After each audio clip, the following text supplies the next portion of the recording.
morning, buenos días a todos nuestros amados oyentes. Guten Morgen, buongiorno. I am Chris Pavon, and I want to clarify that I have no one under 25 on my staff, which is part of the reason why we are able to have the show today. And I am joined, as always, with my co-host, Josh Pritchett. Morning, Josh. Good morning, Chris, and good morning to all starships in the Alpha, Beta, Delta, and Gamma quadrants, unless you've been assimilated. So, Josh, I want to say a lot of people question why I don't have anyone under 25 on my staff. They're not asking now. Yeah, that's, starting to get a little panicky here about them youngsters, can't trust them. Cannot trust them. No. Them and all their rock and roll and wacky weed and all that good stuff, and now all this want to be assimilated. Tell you. Let me tell you. Really, don't trust them. They looked at me sideways when I was on my rocking chair on my front porch saying, "Get off my lawn." And now everyone's now everyone's trying to get into the house. So, the takeover has happened. Yes. I think when they said the old song, teach the, a child shall lead them. I don't think that was what they meant. This, I gotta tell you, this, I don't know what they're gonna do for episode 10, but man, this episode was huge. I'm totally blown away. I had to watch. This past Thursday when the episode dropped, I didn't want to wait. I usually wait till in the evenings to watch it while I'm eating dinner or something. I was like, no, I'm just gonna watch it while I'm eating breakfast. And I was almost late to work because I'm like, we're gonna finish this. I don't know what to do. I gotta know. Oh my god, it's so crazy. So I thought the money shot for the entire series for me was last week around the table, but as we will discuss in a few minutes, I think there was another money shot. I'm like, it's really this one. Yeah. But let's not keep our viewership waiting, and let's just go ahead and dive right into it. Engage. Yes. So we start off with right where we left off with Troy and with Jack, and Troy's about to enter his mind, and Jack does not want to open the door. And as we're about to find out in a minute, he was probably right. But Troy's like, "No, I'm with you here. Let's go ahead and open the door." And we open the door, and is it a power wraith that we find? Which, Josh, shout out to you. I thought we were going to find one. Mm-hmm. No, we find something even worse. We find, spoilers, people, a Borg cube, which freaks the hell out of Diana, and she just basically runs away, leaving Jack like, what the hell happened? Goes looking for Beverly and Jean-Luc and says, like, Houston, we got a problem. Like, it's a Borg cube. He's got Borg in him. And at that point, it's like, how can this be? And the realization comes that the Borg have somewhat evolved and have left organic assimilation within Jack. Well, first between in Locutus and then Jean-Luc, and through Jean-Luc into Jack. And this sort of also explains why in First Contact, Jean-Luc can hear them, because there is Borg still within him. It has evolved within Jack, as we'll find out soon, and Jack can not only hear, but Jack can also transmit. So everyone's like, oh my god, this is really bad. And at that point, Troy pulled some Star Trek, Starfleet, and says, listen, he is now a danger to the Federation. And so Jean-Luc goes to talk to Jack, and it becomes pretty clear that, the room where Jack is in, if Starfleet has its way, he's not going to leave it. And Jean-Luc tries to reason to him, saying, like, you don't know how bad it can be. Like, I was Locutus. Like, I did some horrible things to people I cared about. And it's like, you are watching this and are powerless to do anything. But Jack, being arrogant, is like, no, I can solve this. And he tries to leave the room, and he sees the armed guards, and he then uses his power that he has to take over the guards. And he's like, I'm leaving. I'm going to confront this and I'm going to finish it. And because shuttle security ain't what it used to be, folks. He manages to just get into a shuttle and take off without anyone being able to stop him. And he is on his way to find the Borg Queen, armed with only an old phaser Type 2, which works against changelings, but against Borg, a little less. Josh? Yeah, so he finds his way to the main Borg cube where the Queen is. And shout here, the great Amanda Crouch has apparently reprised her role as the Borg Queen. And like Chris was saying, Jack is armed only with a 23rd century phaser. Again, trying to be like Captain James T. Kirk. Of course, it does not go well. He finds that he is not able to act against the Queen, and she begins to assimilate him.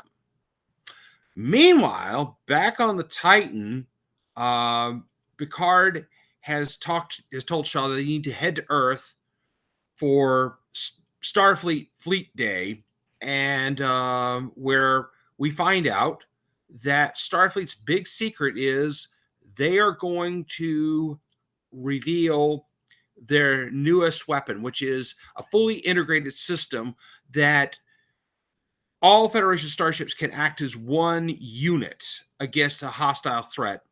And leading this from the bridge of the Enterprise F Odyssey class is Admiral Elizabeth Shelby. Those of you who have been fans for a long time remember Shelby from the two-parter Best of Both Worlds, in which Jean-Luc was assimilated by the Borg.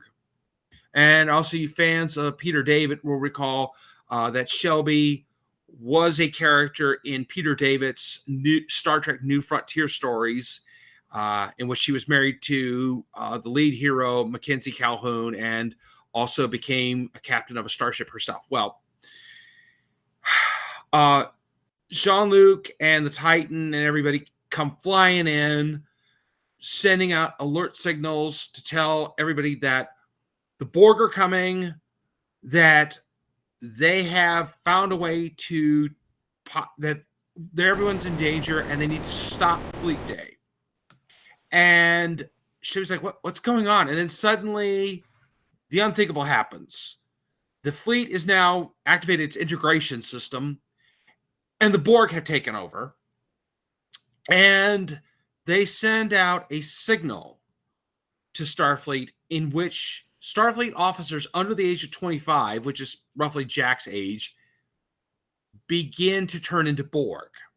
And we find out that Geordi, Data, and Beverly in sickbay have found out that somehow using the parts of Picard's brain that the changelings of the Borg wanted, they have been able to integrate Borg DNA into the transporter buffers throughout the fleet.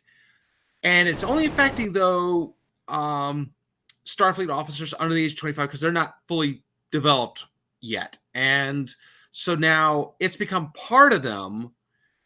And that's why Jack has been able to take control of people using his power. It's because they have Borg DNA inside of them from the transporter. And now, but the thing is, older officers, 25 and up, 26 and up, whatever, are unaffected. So all these young Starfleet officers start shooting their older commander officers, and they have taken command of the various vessels, including the Enterprise F and the USS Akara Sulu and several other vessels. The Excelsior is destroyed, which brings it into the historic 150-year career of Starfleet's longest-serving vessel, the USS Excelsior. Godspeed, Excelsior. And during this, on the Titan, Jean-Luc, Shaw, Seven begin leading as our heroes to try to get out of the vessel. Shaw comes with the idea, let's get to the maintenance bay and take a maintenance shuttle and get the heck out of here. Geordi has an idea. Chris, you want to take it from here? Once again, showing that security is absolutely non-existent for shuttles. Our heroes are heading towards getting off the ship using a shuttle, but the Borg assimilated 25 and younger come upon them. There's a firefight, and our man Shaw goes down like a boss. And it's really full circle for him because he talked about how a superior officer gave her life to save others. So he is going to follow that example. And there's a big shootout, and he just goes down again like a boss, and enabling Picard and all the original TNG cast to get away, while Seven and Raffi stay behind, and they try to comfort him, but it's way too late. And with his final words, he calls her 7 of 9, and that's how we know he really is gone. So, brief moment of solace and respect for Captain Liam Shaw, who was cranky, but in the end, he went down like a hero and like a boss. So now, as they're about to get away, Brent Spiner has probably the best line of the episode when Geordi tells him, "Could you be a little bit more optimistic?" And again, showing that even though he is an updated version and he is capable of emotions, but he still has those data moments that what he says is not quite right, and he just looks at Geordi, smiles, and says, "I hope we die quickly." And then they go off, and their final destination is the Fleet Museum, and they're all like, "What are we doing here?" And someone says, "Well, maybe we could take one of the ships." And Geordi's like, "No." And we get to see what's behind Hangar 13. What is behind the hangar? It is Geordi's work for 20 years that, thanks to the Prime Directive, they recovered from Viridian Prime the shuttle section of the Enterprise D, and he has been rebuilding it with parts from other ships. And so we have a reconstituted Enterprise Galaxy class D. And you see it it's in the hangar. And the money shot for me that I referenced at the start of our episode is when they're all on the bridge. And yes, fans, they rebuilt that bridge for this episode, and it is a thing of beauty. And you see everyone there on the bridge, and they're admiring it, and it's just steeped in nostalgia. It's dripping in nostalgia. But you know what? I ate that up, and I'll take seconds and I'll take thirds because I love that. I also love that Worf has the second greatest line of the episode, where everyone is just gushing over the Enterprise D, and he says, "Well, I like the phaser array more on the Enterprise E." Troy says, "Worf," and then Worf says, "It is perfect, Geordi." And then the third best line of the episode is when Jean-Luc turns around and he sees everyone in the places, and he says, "Gathered with all of you now, here on the bridge once more, I realize what it is that I've missed the most of all these years."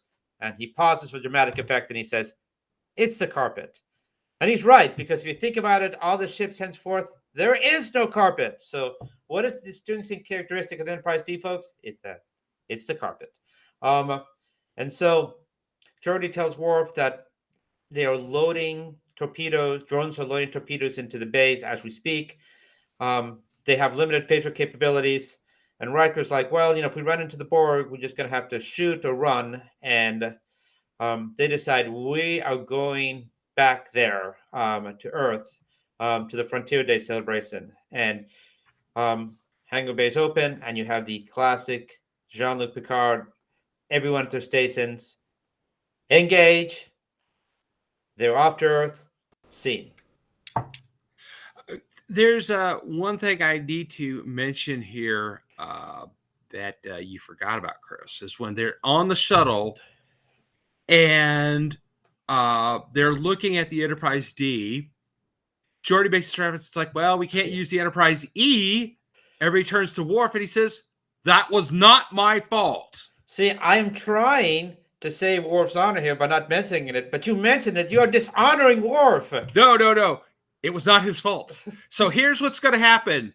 We hear at the Star Trek review shows at Movers and Shakers will not rest until we find out what happened to the Enterprise E and why it was not Worf's fault. And on this, I have spoken. we will search throughout the galaxy if we have to find out what happened to the Enterprise E, why it's not Worf's fault, and we will tell you when we know this information. Right, Chris? Stay tuned for next week. Yes.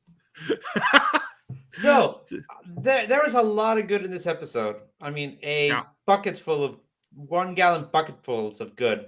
I'll start off by saying the rebuilt Enterprise D set, because it was not computer graphics, folks. They actually rebuilt that. It was painfully, but with love, crafted again. And it was the money shot for me to see everyone back again on the bridge. Yeah, it was for me too. I think I did predict that they were going to bring back the Enterprise D. They dropped hints all throughout the season. When you had go back to episode 301, you see Picard looking at the painting of the Enterprise D and talking about how she was his favorite. And then, the whole thing at the bar where they've got the little miniature Enterprises, but nobody wants the D for some reason. And then, of course, the reference about the hangar that Geordi's daughter makes in, I guess it was episode 7 or 6 or 7. And about that point, I started to think, that could be where the Enterprise D is. And it occurred to me, the saucer section was still largely intact when they crash landed it. And then it's like, they just found enough components from other Galaxy class ships, they could put it back together. In my opinion, Chris, and all due respect to Worf's opinion on the Enterprise E, which apparently he was captain of now, it seems like that's been confirmed. It does look like, that the Enterprise D was my favorite ship. It was so iconic. And it never should have been destroyed in Star Trek Generations. They should never have done that. I have, that was my Enterprise. I mean, I love the original Enterprise and the NX-01 and the Enterprise A, but that was, in so many ways, the Galaxy class was the ship that, for 7 years I watched on television. It was, the high point that got me through a lot of difficult times, like high school and such. And, when it was destroyed, I found it kind of heartbreaking. And the fact that, we've got this brand new class of ship. We didn't explain where it came from. It was kind of just there, the Enterprise E is a cool ship, but, like Jean-Luc, the Enterprise D is my favorite. The other thing I really enjoyed about the episode is how we see the build-up from all the previous episodes pay off as to what were the changelings doing. Well, the changelings took advantage of the fact that when you're reconstituted in the transporter, there's some basic code that everyone uses for the different races, because we are different among the humans, but there's some base code to rebuild someone into a human. So they have used that to infiltrate it with Borg code. So everyone, if you think about it, what's the primary mode of getting around? It's the transporters, not so much the shuttles anymore. Everyone uses the transporters. So they weaponized the transporters so that there would be everyone who used it just a little, brilliant idea for a covert takeover, just under their noses, just have put into the code into the transporters that everyone uses and all the ships, so that anyone under the age of 25 would have Borg coding rebuilt into them, just waiting for a transmitter to activate them. And what is the transmitter? One Jack Crusher. And shout out again, as you mentioned, Alice Krige is the voice of the Borg Queen, is just a brilliant touch. And I love the fact that we don't see her. We hear her voice, but we don't see her. And I think that's probably on purpose, because as fans remember from her final appearance in Star Trek Voyager, Janeway messes her up.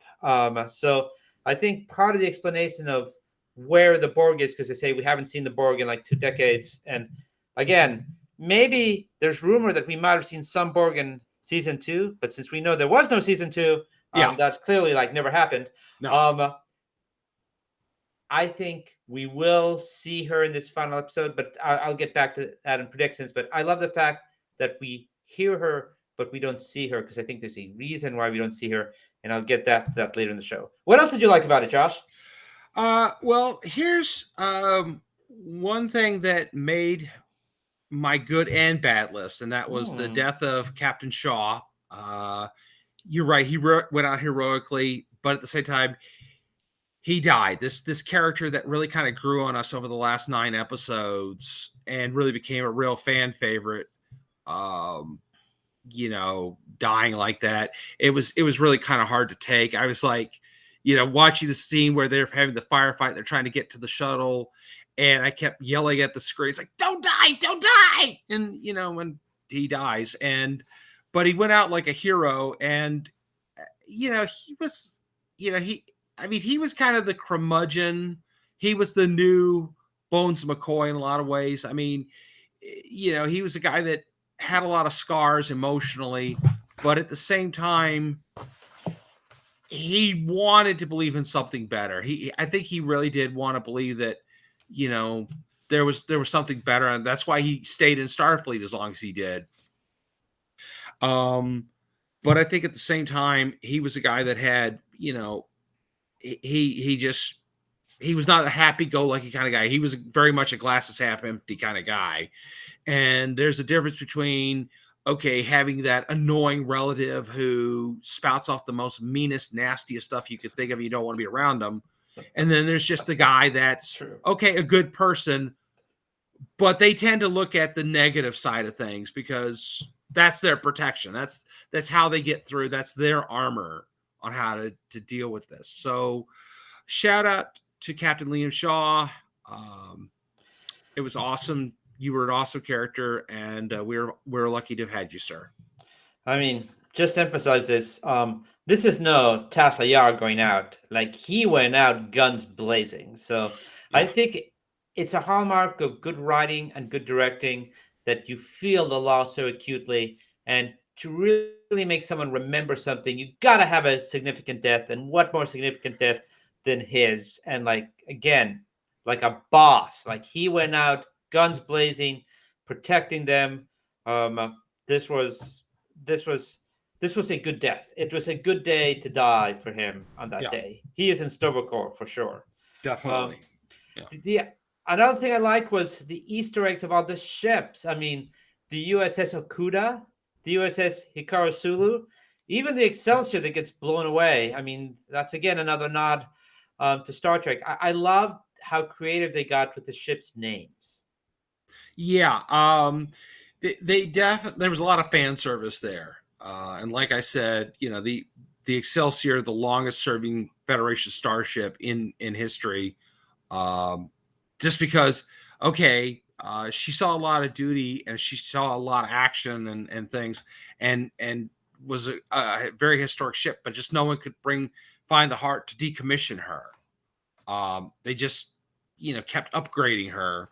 To the point that, she made it all the way to the year 2401 after, being first commissioned in the second half of the 23rd century and then serving throughout the 24th century, which included the first Cardassian War, the Galeron War, the Dominion War, the Borg incursions, that she still kept going. And, this, I guess brought an end to one of Starfleet's most storied ships, and that's really incredible. But there was, we had a lot of Easter eggs. I'm trying to think of some other good ones that we had. I mean, this season has been littered with them. I mean, just callbacks to the earlier shows, the movies, everything. And by the way, if anyone who's watching this right now, if you have a favorite ship, whether it be the Enterprise D, whether it be the Defiant, whether it be Voyager, feel free to chime in if you have a favorite ship of your own. One good thing I also enjoyed about the show was we finally get to see what happens. Another surprise unannounced appearance with Shelby, who is now Admiral Shelby, and surprise, in command of the Enterprise F. So I've got good and bad regarding Shelby, which she's always been a polarizing character. So it would be no surprise that she has one foot in the good and one foot in the bad. But Yes. I will say that great Frontier Day speech, and it was good to see what happens with her. Not surprising that she's captaining the Enterprise because she was that she's an admiral because he's always been very driven. We see that in the Best of Both Worlds, and yeah, she is in a place where we would have expected her to be, which is good. But man, does he have a terrible idea. But before we get into the bad, Joss, anything else that you liked about the episode? I did like the door opening scene a lot. That was very Ooh, creepy. Very creepy. Yes. And the fact that, okay, this is something I want to get into in the Gorn because I've been thinking about this all weekend. Is the fact that they assimilated the 25 and younger crowd and not the older veterans like PICARD. Like, they're just, getting rid of them. And there's something a thought occurred to me, and I'll get into that more when we talk about the Gorn. But yeah, the door opening scene and Deanna seeing the cube, I was like, oh hell. I mean, that's okay. Didn't quite see that coming, but I mean, I guess it made the most amount of sense. It was either going to be the Pa Wraith or the Borg. Was the only thing that goes up from the changelings in the descending order of the bad guys in Star Trek. I said, I think 2 weeks ago that I thought you were right. I know when we started this, Josh, I said that I thought they wanted the body because of the Borg parts and to help them take over the fleet. But then I really bought into clearly now the red herring that it seemed like it was going to be a Pa Wraith. But yeah, it seems like it was the Borg overall, which makes sense because they are the greatest enemy of Next Generation. But I think it's now time to move on to the bad. What we didn't like. And I'm going to start us off with shuttle security. I mean, from episode 1, when Riker and Picard take off with the shuttle, I mean, what is going on with security around the shuttles in the ships? I mean, post an armed guard. I mean, anyone seems to be able to take a shuttle. I mean, heck, a shuttle is stolen not once but twice in this episode when Jack steals a shuttle and then the TNG crew steals a maintenance shuttle. I mean, lock down the shuttles. And furthermore, are there no tractor beams? I mean, there's no way to blow it out of the sky. I mean, it's just way too easy, it seems these days, to take a shuttle. And it's like, hey, you want a shuttle? You get a shuttle. He gets a shuttle. She gets a shuttle. They get a shuttle. Everyone gets a shuttle. It's like Oprah's in charge here. Like everyone gets a shuttle. Yeah, it's like, can't we just go back to using keys, and lock the keys in a box somewhere, so people can't just randomly take shuttlecraft, anytime they just willy-nilly want to. It's just, it's ridiculous. And also, I got to this point as I'm watching the show and Jack having his, getting angry at Jean-Luc and making this speech about how I always thought that if, people could just see each other, could really see each other's perspectives, the universe would be a better place. How was I to know that mechanical takeover was the answer? And, I thought that was really quite ridiculous. And the fact that, okay, this was really, I think, almost insulting. And my friend Mary Fan and I were talking about this, was that, okay, the last few episodes, people have been putting their lives on the line for Jack, and then suddenly he just throws that all away and runs off to the Borg Queen to do what? What does he think he's going to do? There's nothing he can do with his little old Captain Kirk phaser, and she sees him coming. She knows that he just gave. I mean, I would have preferred, if they could have found a way for Vedic to just go ahead and take Jack, escape with him, and then we have her come back in the final episode. I think that would have been.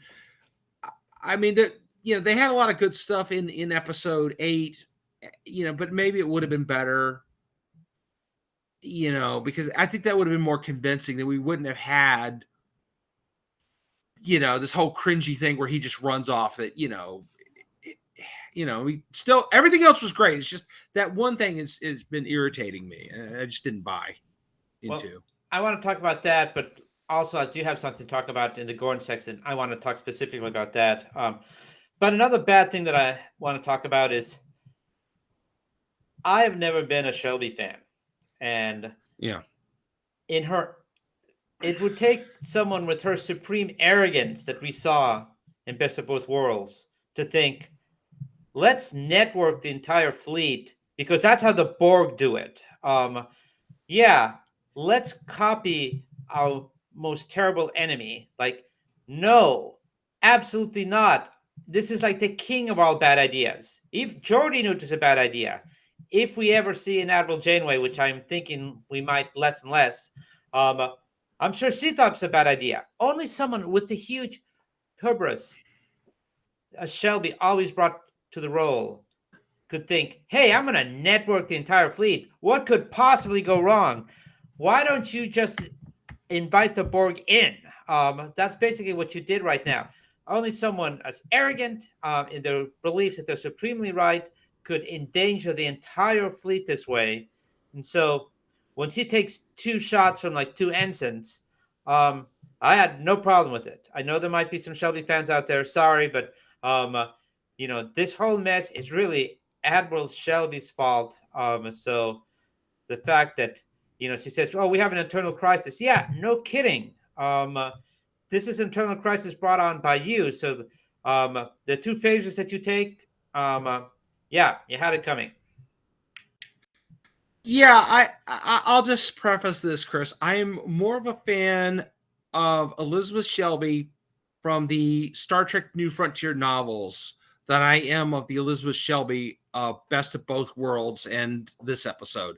At least in the books, she has learned that, sometimes being the most driven person and result-driven person is not the best kind of commanding officer, that sometimes you just got to stop and you've got to remember you're an individual, you're a person, and other people are persons, and they look to you for leadership, not for, glab answers. And, hard work is always commendable, but how you get to the answer is also, like they say in school, show your work. And she clearly was, and it also goes back to something else I think I talked about here, was how in our past we seem to embrace the techniques of our enemies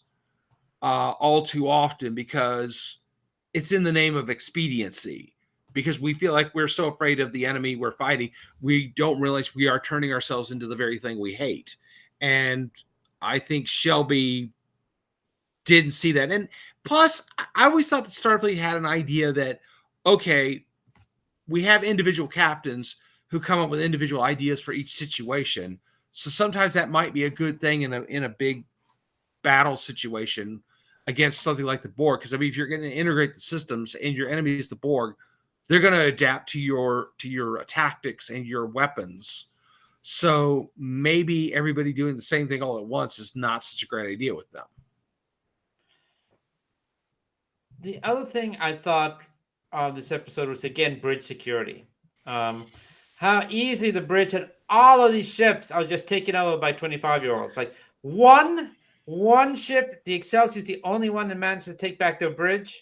I mean, come on. I'm sure that there's a lot of people 25 and younger on these bridges, but just one ship manages to regain control. I mean, can't they lock? What design problem stops them from being able to lock down the bridge? Well, in this case, I would say that given that all their computer systems were so quickly taken over by the Borg virus, that probably they couldn't have locked it down. But given the fact that the Excelsior was a 150-year-old vessel, it probably made sense that they could pull the integration system out more easily and that they knew what to do faster. So, props to their chief engineer. But unfortunately, like we saw, it didn't really helped them in the end because the rest of the Borg assimilated fleet turned on them. So, we're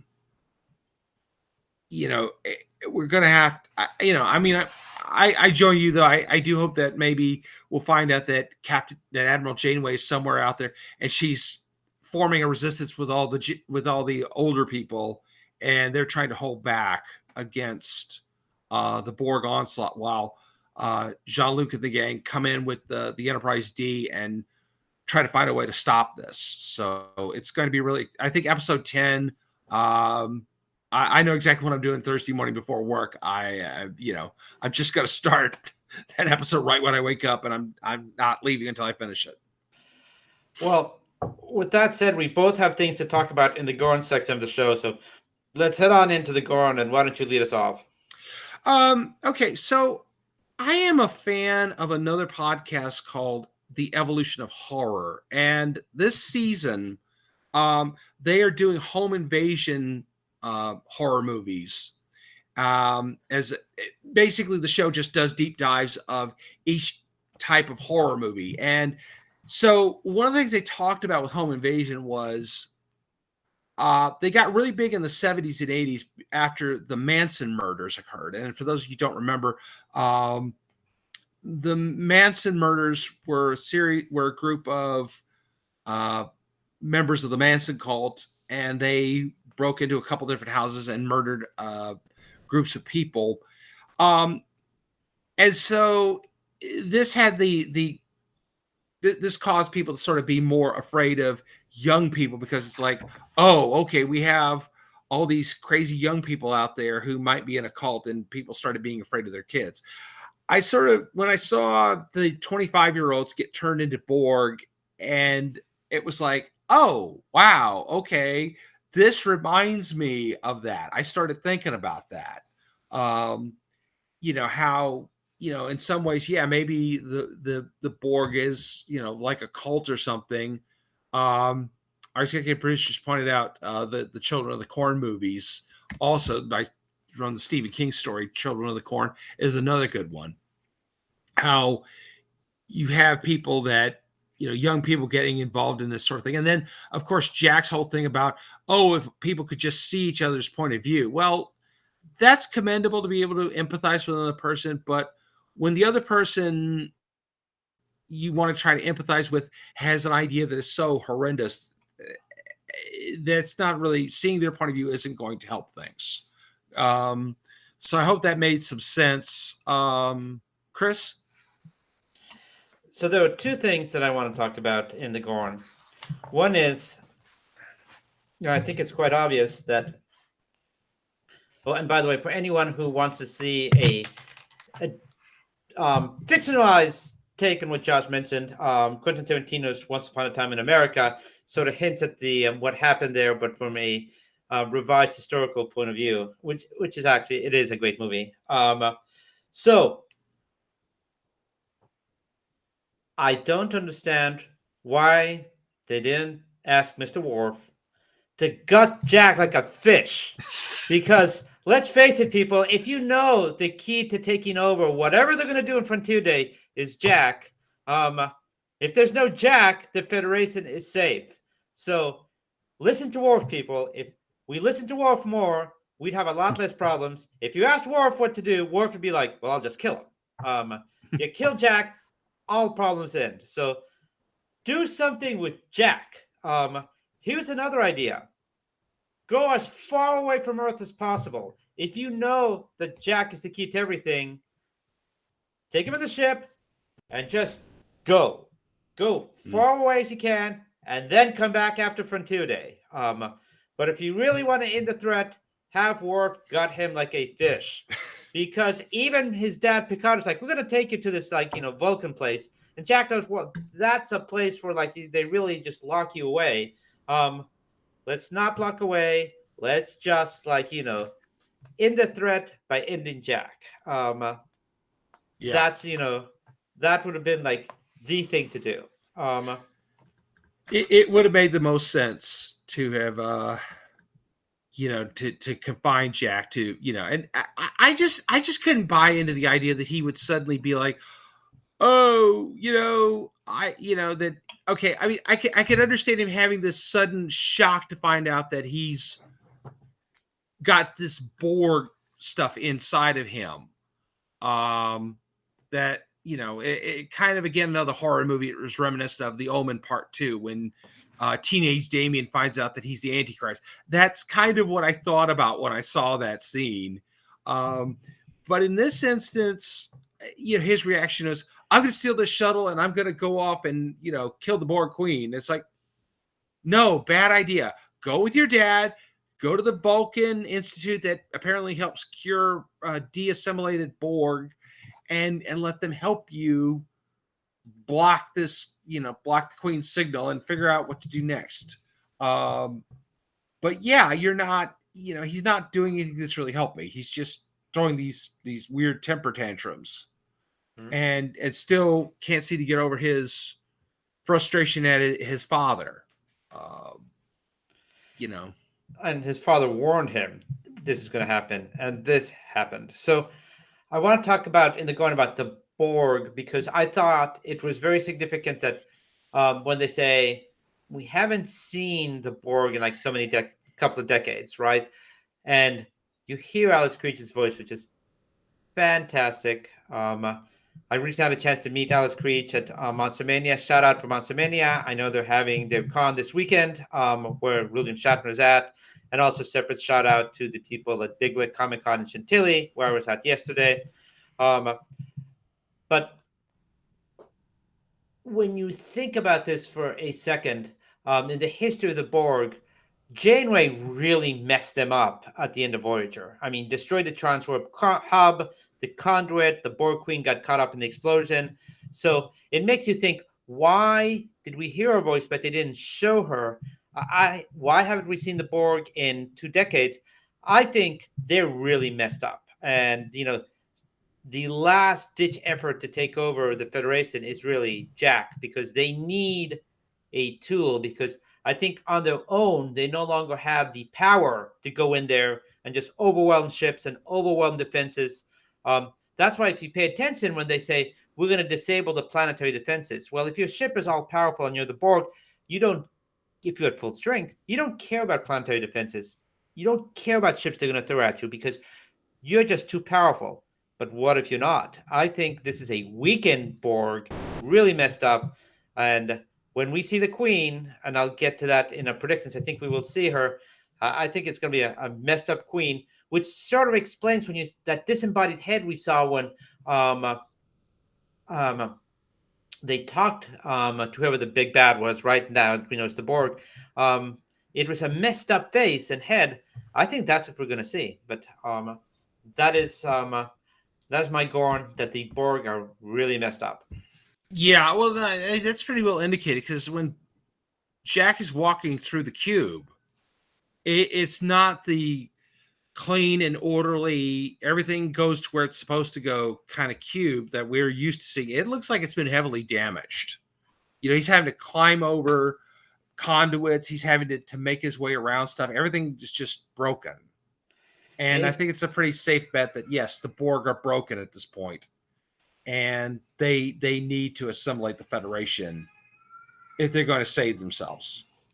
I think it's sort of reminiscent of a tree, right? When you see like the rest of the tree is okay, but you've got this one branch that is not doing well, and the tree sends energy to it, but it still is not enough to fix it.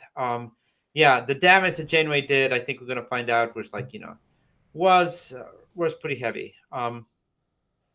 That said, I cannot wait for the finale. This is going to be a week of finales, Josh, because we have the finale of Picard, and we also have the finale of The Mandalorian. And we have just been extremely lucky that over these last 10 weeks, we've had some high quality TV.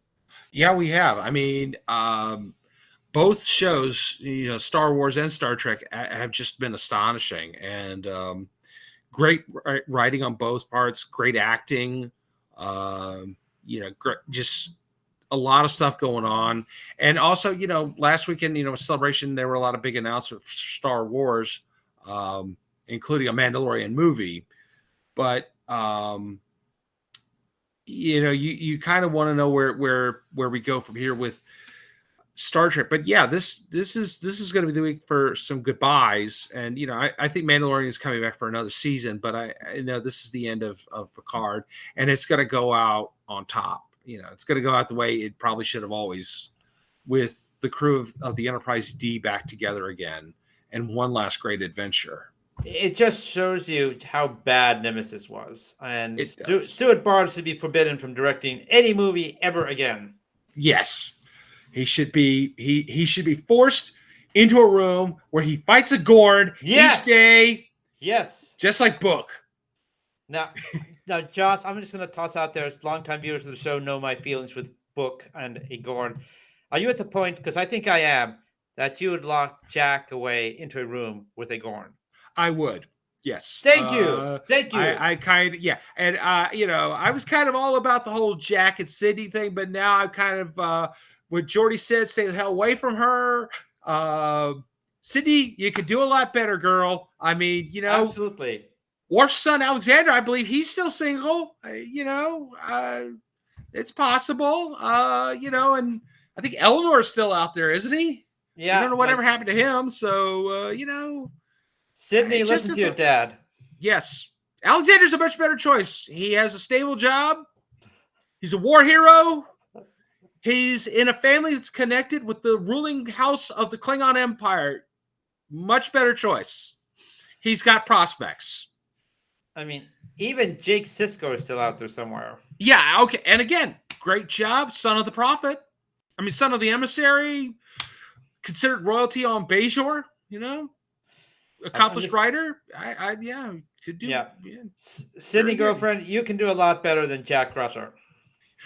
Yes, absolutely. So think about it, Sydney. Give us a call. We're just saying. We're here for you. Yes. Solid advice 24/7. Yes. And anybody here who wants to chime in on that, on who's Sydney should probably in a post Jack environment, let us know. We're always happy to review Picard or do some matchmaking for characters. That's what we do. So, Josh, we're getting near the end of the show.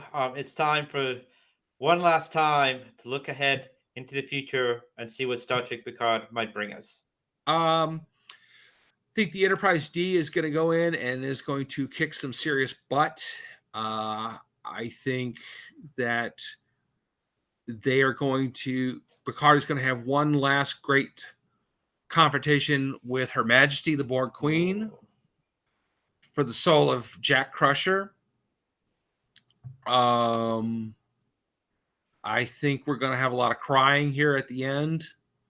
We're going to hope some characters survive. I think there's going to be a lot more love for the Enterprise D than there was at the beginning of this series. By a lot of people on Earth who thought, oh, it was the fat one. No, it's the one that saved your butt from being assimilated. Okay. So yeah. And also in the beginning, opening animation for next week, how we had that animation where we've been seeing the Titan fly by and making Starfleet emblem. I think they're going to switch that out for the D. Oh, that would be nice. Oh yeah, that would be very nice. So yeah. Chris? So I'm just going to go to my grave with this and say one last time we will have an Admiral Janeway appearance. I've been saying it all season. For the record, my mind tells me I'm wrong because we only got one episode left and we haven't seen anything. And we got Tuvok before we saw her. I did like the Tuvok appearance. I just want to be very clear about that. But I'm going to go with the heart here, and I'm going to say now or never. I'm doubling down. We will see Admiral Janeway. Yes. Even if it's just briefly, but we're going to see her. My other prediction is that since I think it's very logical to assume that we're going to have a shortage of senior command officers after recent events, that Riker will either get a promotion to Admiral Riker or he will get his own ship once more.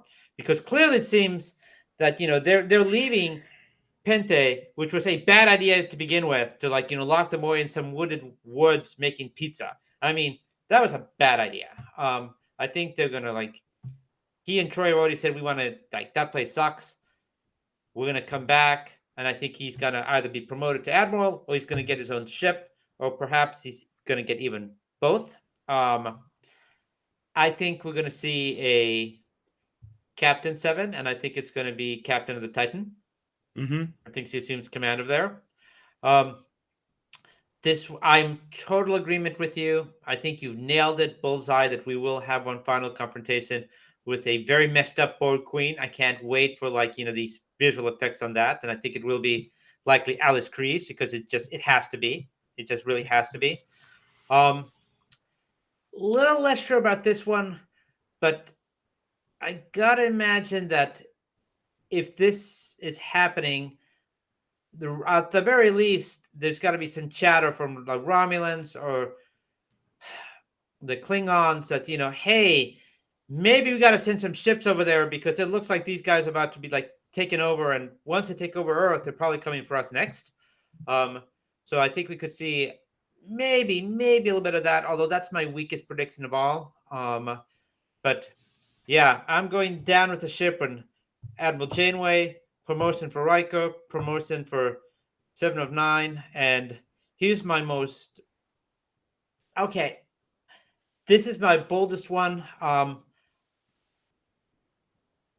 I do not think we will see Jean-Luc Picard at that bar and whatever planet he was supposed to go to meet up with oh gosh, what's her name? Maris. Yeah. We are not going to see him go off into the sunset that way. No, I think that we are going to finally. I don't know if Patrick Stewart has said he wants to have a heroic death, but it's possible that he might give his life to save his son. And no, I don't think we see a Picard death. I don't think so. Well, we'll find out in 4 days. Yeah, we will. Yeah, I mean, I don't think he's going to end up with Beverly, but I think that he's, it is very possible that this might be the finale of Jean-Luc Picard himself. But we will see. And I think we see him taking command of the Enterprise D and just like going off undiscovered country style into the first start to the ride and straight on till morning. Yeah, well, no, I can hope for that too. I actually like that one better. And, and I also hope there will be a Star Trek Titan series with Jerry Ryan and Michelle Hurd in the leads, along with several other characters we met in this season of Picard, and also maybe even a Worf show. I think fans are pretty solidly behind a Worf series, and I think that given his performances, Michael Dorns' performances this season, I think Paramount could get behind it too. I think that, given how much excitement people had over having him back, I think was mind blowing. So, we have a lot there. And so, I don't think we're done with Star Trek anytime soon. No, I mean, I know that once Discovery, I mean, we're going to no longer have Picard, we're going to no longer have Discovery, and I know they've announced Academy, which I gotta say I'm not that excited about. But something else will pop up because nature abhors a vacuum, and I'm kind of cheering for Star Trek Legacy. That's not necessarily about the Titan or necessarily about Worf, but like combination of different characters. But I love me some Worf. People should listen to Worf more, and so Yes. if it's a Star Trek limited series based around Worf, like very happy with that too. Yeah, a kind of a Klingon Game of Thrones thing would be kind of awesome. It would be. I would love that. So it is time for our next to last sign off on Star Trek Picard. Josh, where can our good viewers find you? Well, as always, you can find me at Josh Pritchett Jr. on Facebook and at meetup.org at the Northern Virginia Star Trek Meetup Group. And my book, Bigfoot and Other Tales of the Supernatural, is still available on Amazon and Kindle. Please go check that out. And Chris, where can we find you? Thank you, Joss. People can find me on Instagram on Verdi Cosplay. If you are a cosplayer in the DC area or even down to Richmond, you've been at a con recently, go to my gram. You might see yourself there. And as always, you can find me here on Movers and Shakers Unlimited. And until next week, fans, peace and long life. Live long and prosper, everybody. Bye bye.